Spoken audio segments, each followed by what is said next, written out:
Welcome in. You're listening to Locked On Now NHL, local experts weighing in on the biggest stories on the ice. I'm your host, Kainani Stevens. Thank you for making Locked On Now your first listen every single weekday. We've got our Locked On NHL host here recapping playoff action from last night. One low-scoring overtime game and a high-scoring shootout highlighted the night's two playoff games. We'll start with the one that needed extra time in Carolina. The biggest game. The Hurricanes trailed going into the third period at home against the Rangers yesterday, but Carolina scored in the third and then in overtime to get the 1-0 advantage in the series. Locked On Hurricanes reviews a big Game 1 victory. Hey there, hockey fans. Jared Ellis here, host of Locked On Hurricanes.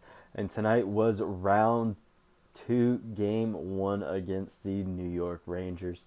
And the Carolina Hurricanes got off to a really rough start. The first two periods did not look good for the Hurricanes. And thanks to some stellar goaltending from Antti Raanta, the Carolina Hurricanes were able to go into the third period down just 1-0 to their Metro Division rivals. But thankfully, in the third period, something clicked, and the Carolina Hurricanes came out buzzing. Sebastian Aho tied it up for the Hurricanes, and then heading into overtime after Game 7, seeing Max Domi as an unlikely hero. Game 1 of this series saw Ian Cole score the overtime game winner to give the Hurricanes a 1-0 series lead. So you know Seth from Locked On Wild and Hunter from Locked On Penguins are loving this, and I am loving it as well as all of the Caniacs across Raleigh, North Carolina, and North Carolina as a whole. We're loving it. This team showed a lot of resilience in this game to be able to battle back and come back with the win. And now they look to Friday in Game 2 to take a 2-0 series lead and really try to put this series away early. They got a lot of work to do, a lot of hockey left to play, but the Carolina Hurricanes got it done here in Game 1. The Rangers are used to fighting from behind already in these playoffs, and now they have to do it again from at least down one early to make sure things don't get as desperate as they did against Pittsburgh. Our Locked On Rangers host looks at how the team will need to improve in Game 2.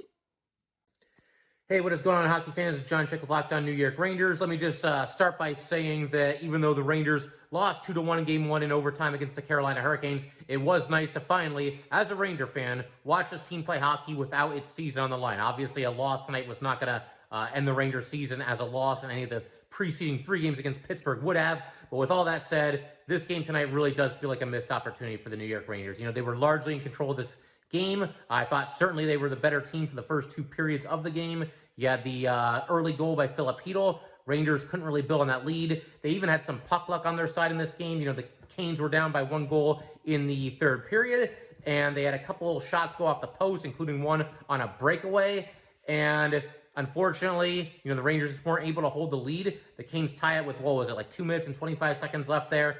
And then they just kind of throw the net, does Ian Cole in the overtime period, and they win it just like that. So it's not the end of the world. You know, the Rangers are a resilient bunch. They tend to bounce back when their backs are against the wall. We certainly saw plenty of evidence of that in this past series. But again, it felt like this game was the Rangers for the taking. They didn't end up getting it, and let the Canes get away with not being at their best and still ending up winning the game. So unfortunate result for the Rangers, but certainly not going to give up on them now. I know a lot better than that at this point, especially when you look once again at the preceding series against the Penguins. But we're going to be breaking this all down on the next episode of Locked On New York Rangers. Do not miss it.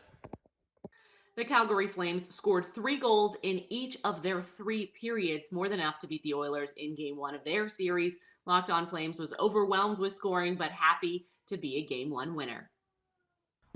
What a way to kick off the Battle of Alberta.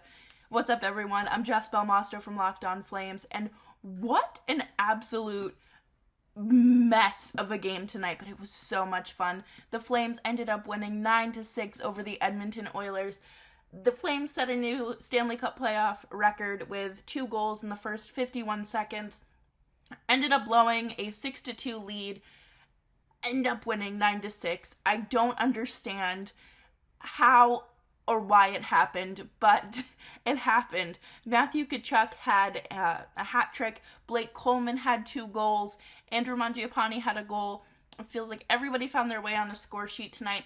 And this was all without Chris Tanev, who again missed tonight's game due to an undisclosed injury that he suffered in Game 6. So going forward, we do have to expect Markstrom to play a little bit better of a game, but I am so ready for this series, and hopefully it doesn't go 7, but hopefully we get some more personal below-the-belt chirps from Matthew Tkachuk. It's not every day that 6 goals in hockey isn't even close to winning, but Edmonton at least has something to take away as a positive after a weird way to go down 0-1 in a series. Locked On Oilers tries to make sense of it all post-game. Well, we waited 31 years for that as the Calgary Flames take Game 1 of the Battle Alberta in the second round of the Stanley Cup Playoffs 9-6. No, I swear to you, it's not the 80s again. It is 2022 as the Oilers could not start a game again. They allowed 2 goals in the first period, 3 in the first 6 minutes as the Calgary Flames are able to chase Mike Smith in the first 6 minutes.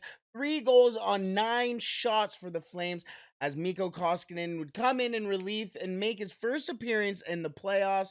The Oilers trailed in this game 5-1 and 6-2. They were down 4 goals twice in this game. And let's be honest, if it wasn't for Connor McDavid's goal and 3 assists, 4 points, probably would have been uglier. He scored his 18th point of the playoffs already in 8 games in Game 1, while he scored 4 points in Game 1 of the Battle of Alberta, Zach Hyman also getting 2 goals is once again, I mean, this guy came from the Toronto Maple Leafs, never made it past the first round in Toronto, and he came out and really had an impressive game for the Oilers, really showed out. Big game player for Zach Hyman.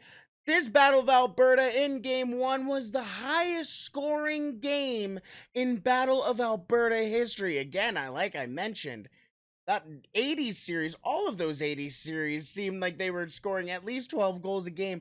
9, 6, 15 goals in this game, as Game 2 will go Friday night in Calgary at 8. That's all for today on Locked On Now NHL. Thank you for making Locked On Now your first listen every single weekday. Make sure you tune in to Locked On NHL and your team's Locked On podcast, especially now during these playoff runs. I'm Kainani Stevens. This has been Locked On Now.